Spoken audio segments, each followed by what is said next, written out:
Yo, what up? This your boy once again, Djtwofifty in the building with Queen Sha Mecca. Peace. And you're now tuned in to FTS 518 Podcast. Today's topic, tips. How do you rate your tips for different industries, for food, for services, nail salon, hair salon, barbershop? All right, so first off, I want to ask you, how do you rate your tip in any service you want to start with? Well, clearly service is everything in communication, like, and also having an understanding, because people don't realize that sometimes it's the person's first day on the job. Mm-hmm. You know what I'm saying? First time carrying that tray or, taking your order, whatever the case may be. So being that I've been on the receiving side of that, I have that understanding. So it's a little different for me. However, I hate cheap tippers, yo. Like, for real. Like, if you got good quality service, don't play yourself. And if there's like 5-6 of y'all at that table, sis should be walking away with a nice tip. Something. Stop playing. Stop being cheap, throwing $1. Oh, yo, let's throw $1. Nah, each one of y'all should be throwing at least 5. At least 5. Okay, so if you're at a restaurant and the total is between 80 to 100, how much do you feel like should be on the table for that person for the tip? And your own, and what do you think? And he or she gave you great service. Yes. At the very least, at least $20.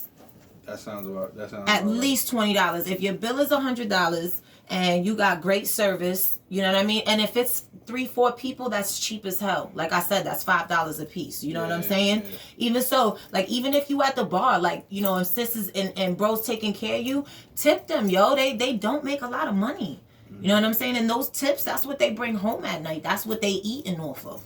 Now, I've been a barber for a few years, and the thing about being a barber is you get a percentage of what you cut. Mm-hmm. So the thing about it is you as a matter of fact, you either pay for the chair for the week or the month, or you pay for the time. So sometimes you'll have days where you come off, you have days where you don't come off. Mm-hmm. So a lot of the times, even with a barber, you should at least tip your barber like maybe $5-10. Of course. At least $5. Of course. Any service that you're receiving from someone, even though you're paying, especially if you know it's a service that took time, that they've perfected it to your liking, you know what I'm saying? And you know that you can get consistently good service, you should always be blessing your people.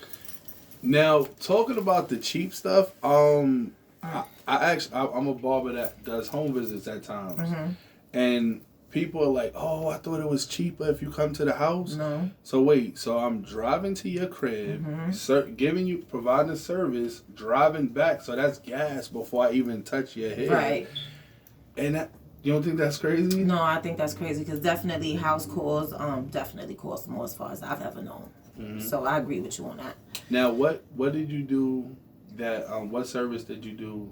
Were you a waitress or? Oh, I wasn't a waitress. Some of my first jobs were fast food restaurants. I worked at a beauty supply store for about 1.5 years. Mm-hmm. And so I dealt with people on all ends, and don't play with sis when it comes to their hair products and all that. So, just working customer service, period. Like, I worked in a bakery, you know what I'm saying? Like, I've worked so many different jobs. I've worked, in a hotel cleaning, you know what I mean? And even working in a school, it's still customer service, because you're dealing with people. Yeah. And you've got to provide them a professional service, okay. And even if that means just a small minor conversation, I got to make sure that within that conversation, I'm maintaining professionalism, and you're understanding that is the role that I'm in. But what's crazy about the school is some parents get so disrespectful. They do. But you got to maintain and understand, there's a way to respond, right? And so me knowing that my job, how to do my job, I'm not going to allow your emotions to supersede my intelligence, and how I know I should go about this situation right here. And if I got to remove myself and tap out, then that's what I'm going to do. And that's what we should learn to do in life, period, yo. If you got to tap out and walk away. All right. So for the cheap ones, because the thing is, some people feel like they don't know. Mm-hmm. And I had this argument a couple of weeks ago, and I was so tight where I'm like, this girl was like, oh, but I'm giving her $2 of my hard-earned money. And I'm like, yo, what? What's $2? The bill was $80. What am I doing with $2? I tried to explain that. But in her head, she was like really Like, that was too much for her to be even coming out her pocket with in the first place? Yo, one of the rules of any kind of service, restaurant or bar, if you can't afford to tip whoever's serving you... You shouldn't be out. You shouldn't be out. You shouldn't be out. You shouldn't be out at because all.